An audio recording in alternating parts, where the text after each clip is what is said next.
Le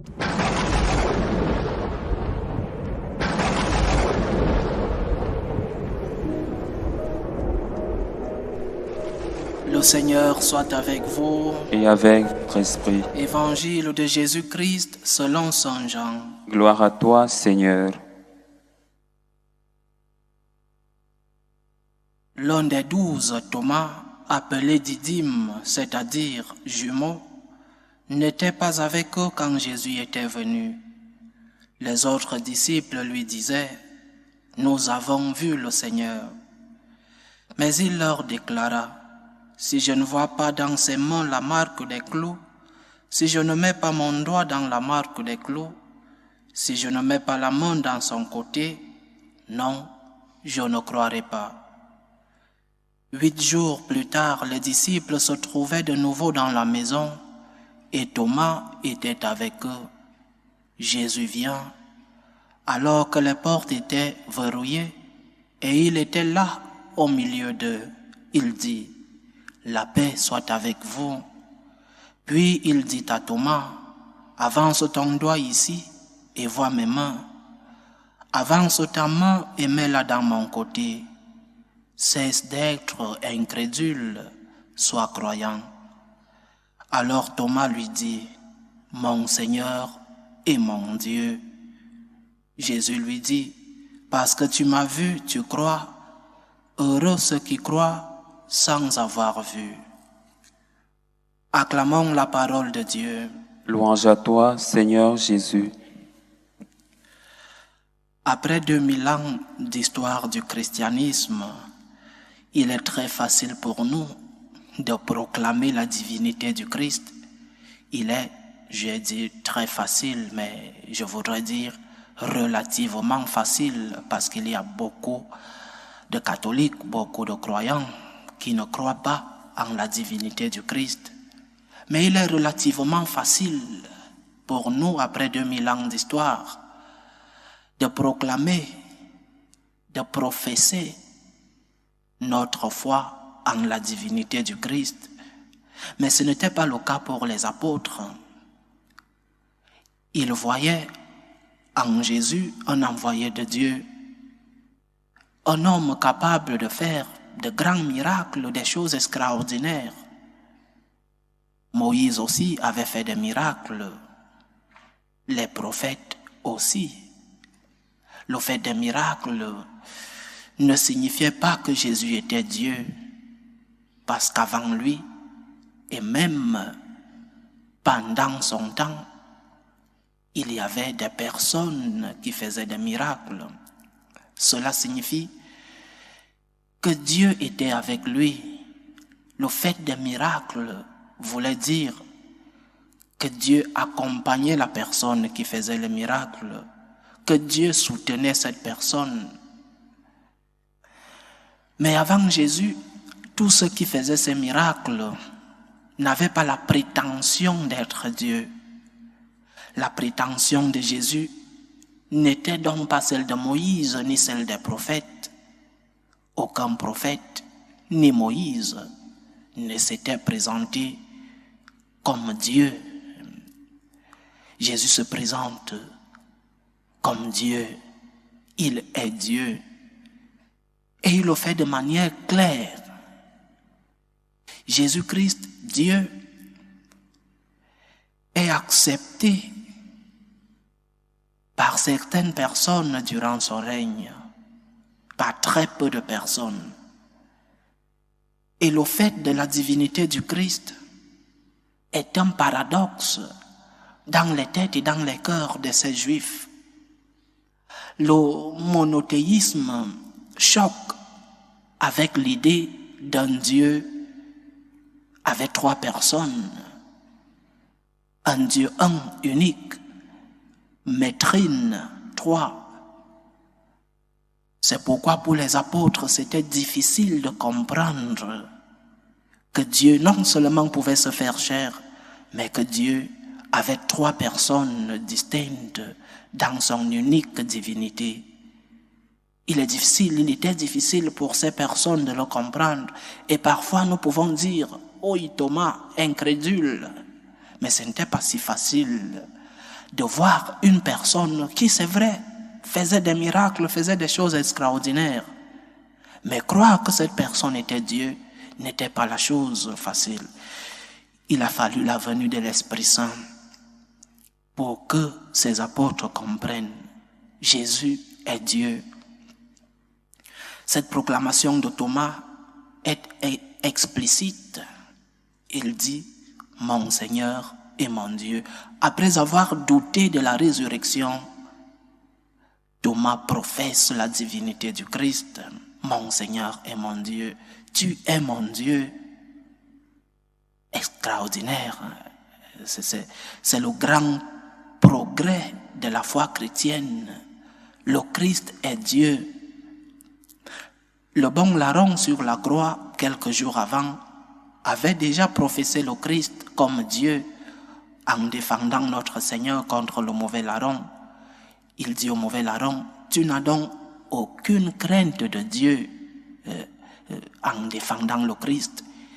Il proclame sa divinité. Tu n'as aucune crainte de Dieu. Sondima, le bon larron, confesse ainsi la divinité du Christ. À un moment décisif de la vie des deux, et Jésus répond à cette profession de foi par la promesse du paradis à celui qui l'a défendu. Jésus ne rejette pas cette expression. Il accepte très clairement qu'il est Dieu. Il annonce très clairement sa divinité. Et à ceux qui proclament cette divinité, il les prime. Je crois que le plus important quand nous célébrons Saint Thomas, c'est cette reconnaissance de la divinité du Christ. Ne nous arrêtons pas toujours sur Thomas, le douteux, Thomas qui doute de la résurrection. Faisons un pas de plus comme dans son histoire, l'histoire personnelle de cet apôtre. Parce que nous aussi, nous avons des moments de doute. Parce que nous aussi, nous avons des moments où nous ne comprenons pas.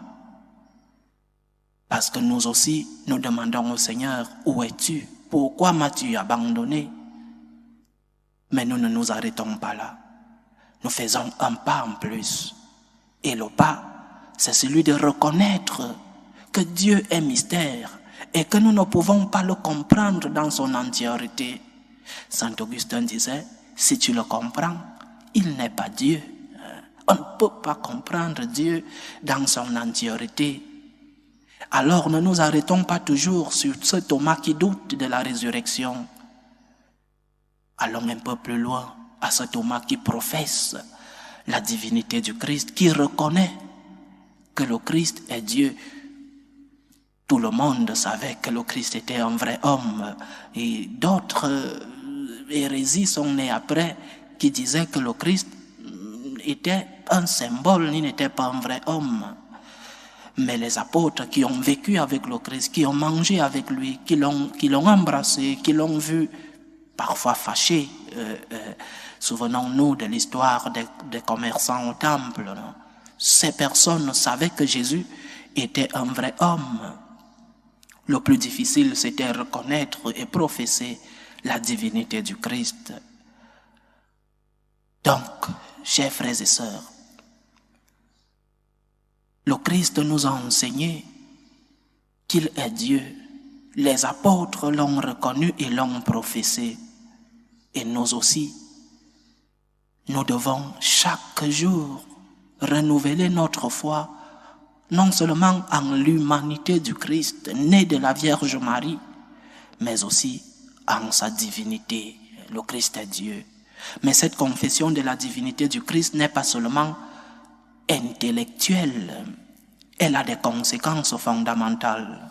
Si le Christ est Dieu, alors ses enseignements sont les enseignements de Dieu, pas les enseignements d'un homme, d'un prophète, d'un grand homme dans l'histoire. Ce sont les enseignements de Dieu. Et comme ce sont les enseignements de Dieu, personne ne peut les toucher, personne ne peut les modifier, personne ne peut les supprimer, les adapter, les manipuler. On peut adapter le dogme, pour être bien entendu par le monde quand il y a des avancées, par exemple technologiques. Et on doit adapter le message pour que le monde comprenne ce que veut dire l'Église, mais pas toucher le message du Christ, pas le supprimer pour s'adapter au monde, parce que c'est le message de Dieu. Et comme le Christ lui-même nous a dit, ciel et terre passeront, et mes paroles ne passeront pas. Les paroles du Christ ne passeront jamais. Et qui sommes-nous pour vouloir supprimer les paroles du Christ? Ah, nous voulons être politiquement corrects. Nous voulons nous adapter à l'opinion du monde. Si le Christ a dit que l'adultère est un péché, et le monde aujourd'hui dit que l'adultère, c'est les choses d'avant, ce n'est plus un péché, alors nous voulons nous adapter. Il y a un courant aujourd'hui qui parle de l'évangile, qui doit être évangélisateur aujourd'hui, c'est-à-dire adapter l'évangile à ce que le monde veut entendre aujourd'hui.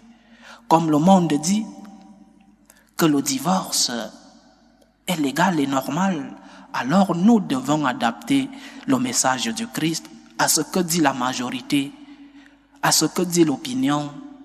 Nous voulons être politiquement corrects. Comme l'Évangile dit